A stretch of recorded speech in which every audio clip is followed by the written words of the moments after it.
Dear friends, my field of study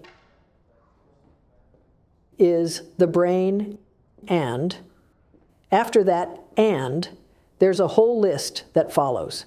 The brain and language, the brain and thinking, the brain and memory, the brain and children, and so on. But since most of you here are likely parents or grandparents of children, let's talk today about children. Our world is highly complex, as every one of us knows, and thus, to be frank, a rather banal statement.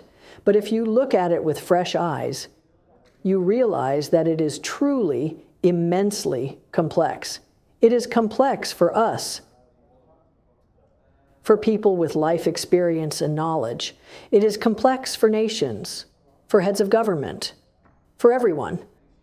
Now imagine how complex it must be for young children. Now, I said, for little ones, though in reality, it's not just for them, it's for everyone. But let's focus on young children. They haven't yet gone to school. They've lived in a world of love, gentleness, and, let's be honest, carefree idleness, surrounded by teddy bears, dolls, grandparents. Everyone adores them. And suddenly, they're yanked out of this warm, cozy nest, sent off to a place called school, and told, now you'll spend the next 10 years here, you'll learn a great deal, and everything will be just fine. The child enters this place full of other children, not all of whom like one another. They have conflicts. There are unfamiliar men and women who turn out to be teachers. Some speak to them gently, others quite harshly. What is the child to do? And how do you know if your child is capable or not? If capable of what? There are far more questions here than answers. And are there incapable children? Let me put it bluntly. Do they even exist? I must answer, they do. But they are incomparably fewer than we tend to assume. We must look at this differently. Specifically, what is your offspring most capable of? Because the sooner you identify this, the better their life will be. But how do you determine this?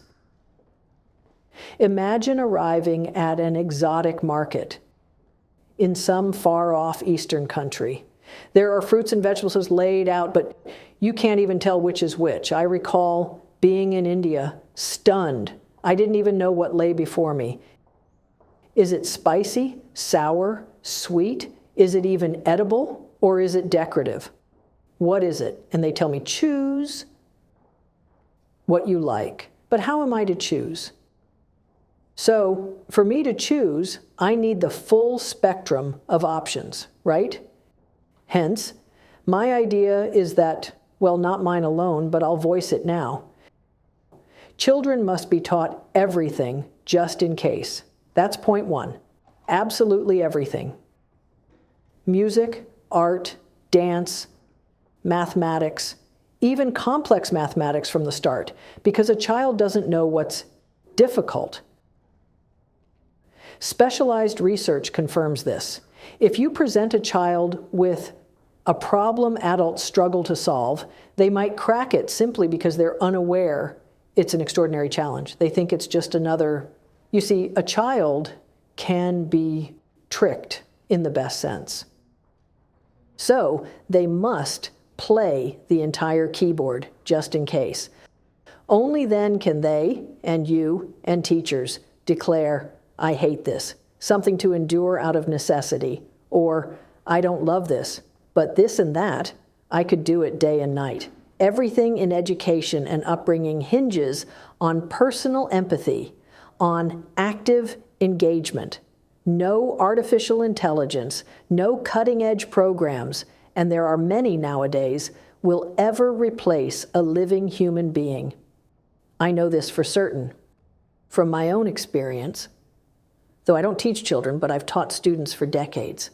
It's like a virus, a contagious spark. You see, if I've infected my students with curiosity, pure curiosity, they can't be bribed with A's, or certificates. Those are toys. They're worthless. They must be utterly fascinated. And if they are, they'll work day and night for years on end, just as we do. I work constantly, not because I'm a workaholic, but because I love what I do. Now, ideally, a child should find their own metaphorical garden, a place they'll want to explore, a garden, metaphorically speaking. One they'll run to eagerly, you see. They should go to school, not as if to an execution or some grim fate. Sometimes I slip into a child's mind and wonder, what must they think? Could it be, I've learned to count? Does that mean I'll endure 9.5 more years of this torture? Every morning I trudge there, not understanding a thing I'm doing. Why do I need these A's? What even is an A? I'm scolded from all sides. Teachers, parents. Once in a while, Grandma might pat my head, but mostly, it's agony. Do we love our children or not? If we do, we must bend the universe itself to turn their anguish, their despair, into wild, unstoppable delight. I run there because my friends are there, first of all. Secondly, because there I learn things that I can't learn at home. There are special people who know how to spark my interest. That's what success is. There is no other success. I repeat, I don't teach small children, but when it comes to students, I know this for sure. I am a professor at St. Petersburg University, and the students who get admitted go through a huge competition and so on. In other words, they are very strong students. But I hate giving exams. I absolutely can't stand it. I tell my students, one of the strongest groups, I say to them, listen, let's do this. On September 1st, I'll collect your grade books and give you all top marks. You haven't just not taken the exam yet. We haven't even started studying the subject. I'll just give you all top marks and we'll forget about it. Instead, we'll focus on serious and interesting things. Why should we care about these grades? And do you know what happened next? They all refused. Every single one of them. Even though I offered them top marks. I didn't offer them just a passing grade or even a good one. I said I would give them the highest score, and they refused. I asked, why are you turning it down? I was genuinely curious. And they said, because we want to know what we're really worth. They completely floored me. They turned out to be stronger than I was. I never expected that kind of reaction from them. They wanted to go through a difficult challenge to confirm their real level. What does that tell us? Well, aside from the fact that they're ambitious, maybe even a bit snobbish, but beyond that, this tells us that they take this life, this intellectual life they lead, seriously. And that's important. That's exactly what I'm getting at. And the same should apply to children. Why are you constantly nagging them about getting a C again or another failing grade? In fact, if a child is smart and still gets failing grades, that's what really interests me. I've talked about this 100 times in different programs, on TV, in films, and everywhere else. If I see, and it's always obvious, that a person is intelligent but still gets failing grades, that's very suspicious, because all they'd need to do is make the slightest effort to get a passing grade, and just a little more to get a good or even top mark. And yet, they don't do it. So the question arises, why?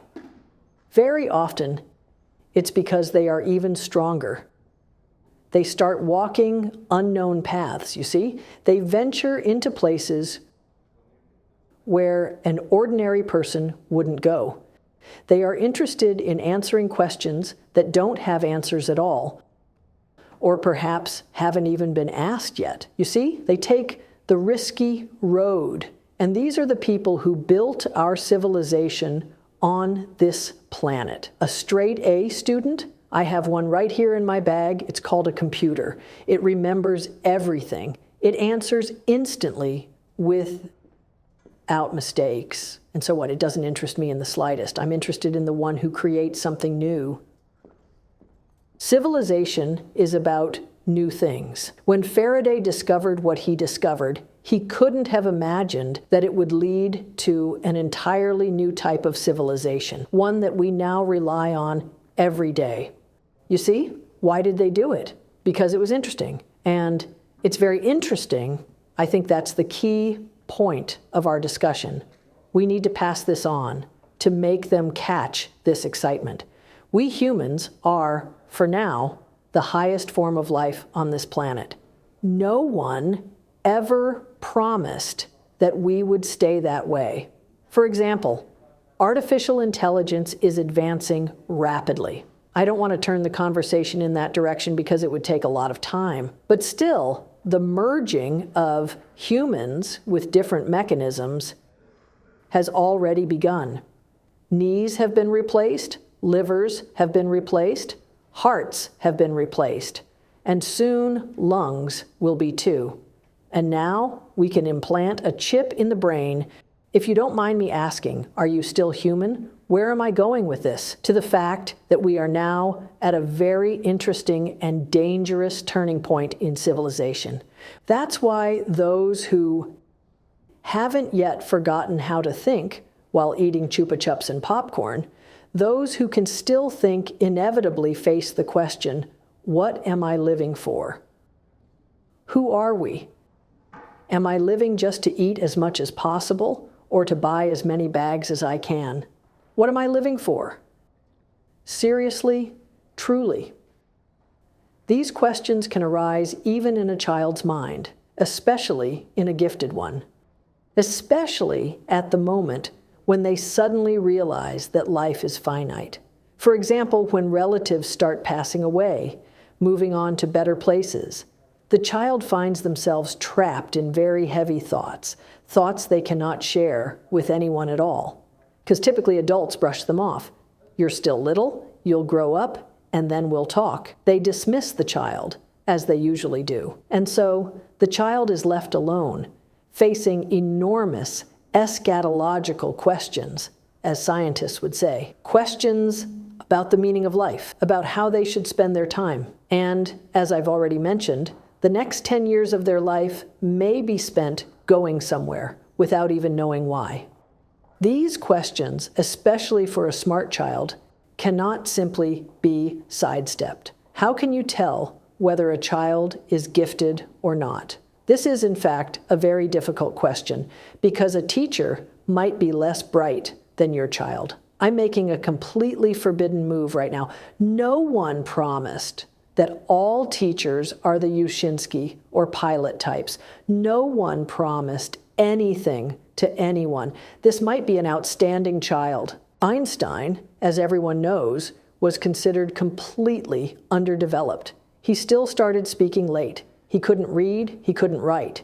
In short, he was classified not merely as incapable, but as a severely delayed child.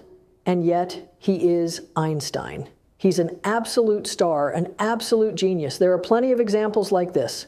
The mere fact that we have children does not mean that we truly know them. And I say this very seriously. This isn't a figure of speech, a joke, or irony. I mean it absolutely seriously. Children are like aliens who have arrived among us, and we must get to know them. And that is absolutely serious. We need to understand who is before us. Is he gifted? And is he slow or fast? Is he a night owl or an early bird? Does he love being in the spotlight, in public, craving applause and praise from everyone? Or does he desire something else, like sitting in a chair with a lamp glowing in a dark corner, hugging a teddy bear and simply thinking? Or perhaps he'd rather look at a picture book until everything else fades away. You see, these are different psychophysiological types. I don't want to be understood as saying that we should indulge him. Look at the way he behaves, how you need to pull him out of that cocoon. That's all well and good, but we must really understand who he is. Who is this child? The fact that he's slow only means that he's slow. Slow doesn't mean he's of a lower rank. It doesn't mean he's less intelligent. It doesn't mean he's less capable. It simply means he's slow. And nowhere, God forbid, has anyone ever said that he did any harm.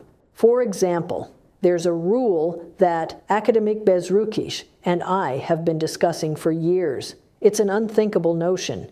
Read fast, even timing little children with a stopwatch.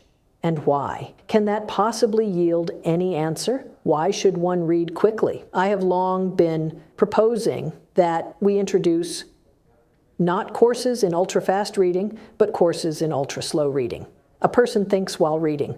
The slower he thinks, the better. That means he understands more. Just because he read quickly for you, then ask him a question. So what?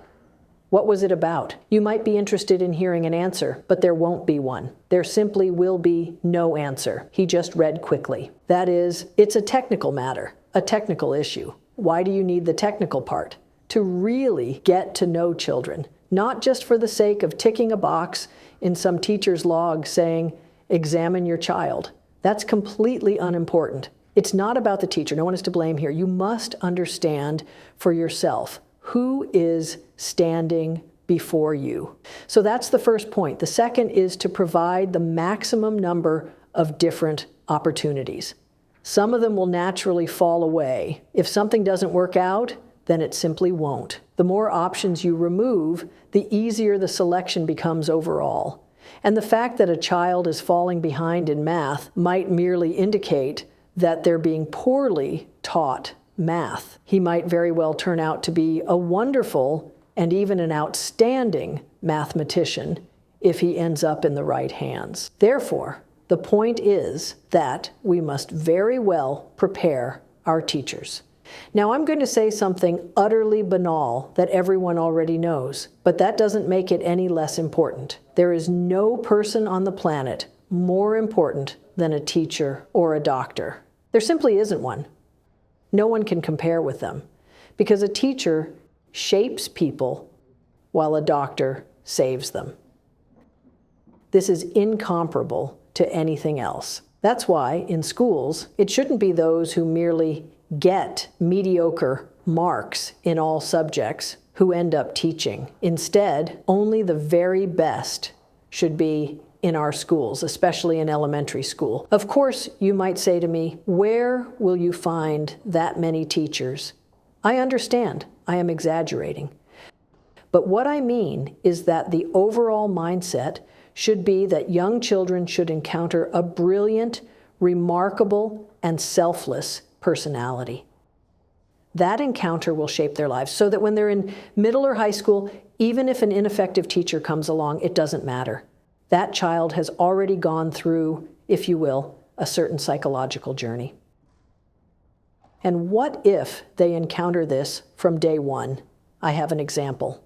In one of the very serious St. Petersburg schools in first grade, almost during the very first lesson, children are told triangle A and triangle B are congruent. Those people should be thrown in jail. Congruent in first grade? Bear plus bear equals 2 bears. And 2 apples plus 3 apples equals 5 apples. Isn't that right? What congruent triangles? What does that even mean? It's nothing but the drivel of the teacher, the drivel of the person who devised this curriculum. What is that supposed to be? Because what is a child supposed to think at that moment? They're bound to think, well, I'm completely useless. Everyone else probably understands, and I understand nothing. That will create enormous psychological problems for them. And finally, the last example I'll give is probably of interest to many, although it's a topic entirely on its own. Very many children have problems with reading and writing. This is what is known as dyslexia. Dyslexia and the accompanying dysgraphia. There are millions of such people in the world. Their numbers are growing. I can't tell you exactly why their numbers are increasing. We don't have statistics from previous decades, let alone centuries. In fact, it seems as if their numbers are on the rise. In reality, perhaps there have always been this many. We just didn't know. Nevertheless, their number is enormous. Now imagine, if a child has trouble with reading, they automatically fall behind in every subject because they have to read the textbook and also write something. And they're given poor grades not because of what they think about the subject, but simply because they read and write poorly. This is outrageous treatment toward that child. If I were to name some famous people who have dyslexia, it would include the Swedish royal family, who are by no means of low intelligence. Incidentally, this trait is passed down genetically from generation to generation. Dustin Hoffman, Rockefeller, there are similar issues among, say, Bill Gates and others. That is, even among people who are absolutely successful. And genuine dyslexia has nothing to do with lowered intelligence. It might just happen coincidentally. It might turn out that the child also has low intelligence. And as a consequence, or perhaps not even because of that, he experiences reading difficulties. Well, that's the classic variant of dyslexia, which I repeat affects an enormous number of people worldwide. And none of this says anything about the child's overall intellectual development. That's just the way it is. By the way, I highly recommend it to everyone who has these issues. It's called the Association of Parents of Children with Dyslexia. They have a website. If you visit it, you'll even find tests that you can take. And the test will tell you whether you need to see a specialist. If everything's fine with you, you can leave it at that. But if you have issues, then you need to see a specialist. In this field, the experts are of a very high caliber. Physiologists, psychologists, linguists, educators, and they can be found all over the world. Why have I devoted so much time to this? Because having such a trait in a child can undermine all their other subjects, not because the child doesn't understand or has a poor memory, but because they read poorly. And that leads to, there are tons of programs around the world that try to minimize text, replacing it with images, diagrams, or cartoons to reduce the amount of text, even though there's nothing you can do about it. But that's a topic for another time. The most important point in what I've said is this: we shouldn't be adding complications to a child's life. Instead, there should be an attitude that studying is good, that it's a fun activity, that the more knowledge you have, the more interesting life becomes. It's not about me being impressed by your top marks. No one cares about that. What matters is that life becomes more interesting for you. And secondly, when getting to know a child, you must understand who they truly are. Otherwise, the child finds themselves in the midst of a vast ocean of life, all alone and without any help. They don't understand themselves. They can't comprehend what's going on, and no one comes to their aid. They are simply abandoned, left to drift as they please. Do we love our children? If we do, then our duty is to help them, not to add to their burdens. Imagine this: a child who reads poorly is scolded by all his teachers. So when he comes home, his parents scold him too. He has nowhere to turn. In short, dear friends, there is nothing more complex and important than what we've just discussed.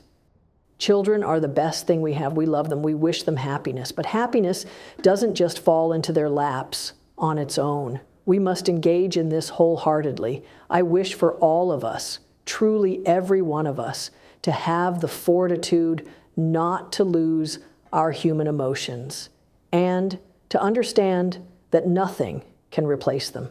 Especially now, after these years of the pandemic and all the hard times we've recently endured, we realize that nothing is more important than genuine human connection. We had no other choice but to stay at home, staring at Zoom screens. We simply had no way out. And that was indeed a hardship, so to speak. But the bonds between people, those human connections, are more important than anything else. Which school teachers do we remember? Not the ones who were the best in terms of knowledge. We remember the teachers with whom things were interesting, right? Those teachers who, when you were having a rough day, would come over and comfort you. And here's something that specific studies, conducted not with children but with college students, I'm referring to concrete research, have shown when asking what qualities they value most in a teacher. An overwhelming majority of responses was that the teacher is a good person. Almost no one said, well, some did of course, but by an utterly negligible margin, that the teacher needed to be exceptionally brilliant in a specialized sense. Listen, on the internet, you can find everything you want. You see, nothing can ever replace a teacher. But in the worst case, you can get this knowledge from other sources. There are countless online courses, so much of it out there. What they say they need is a person they can approach, someone with whom they can share their problems, a person who wants to listen to them and who both wants and can help them. That's the request from students. If little children could express it that way, I'm sure that would be their primary answer. They're just not mature enough yet to say it like that. But I believe that's exactly how it is. What we need is a person. We remember that in ancient times, someone roamed about with a torch proclaiming, "I seek a person." I even think that you could title this brief speech of mine, "I seek a person." I seek a person. Not a textbook, not a program, but a good person.